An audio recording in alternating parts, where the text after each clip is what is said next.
musdapan ini kita akan rencanakan di bulan Juli, dan paling lambat itu tanggal 23 itu. Tadi ada metode pemilihan baru yang saya dengar. Iya, jadi sistem ini kan sudah berubah. Dulu itu kan memilih ketua sekaligus ketua formatur dan formatur. Kalau dulu 9.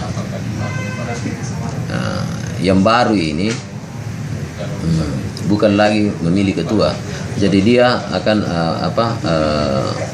memilih empat formatur. Jadi sistemnya akan memilih 4 formatur. Inilah yang kita lihat, dan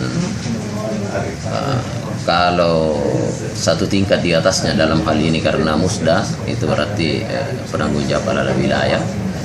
Kalau dia mengeluarkan lebih dari 4 berarti kita akan memilih formatur. Tapi untuk memilih ketua itu harus lewat musyawarah.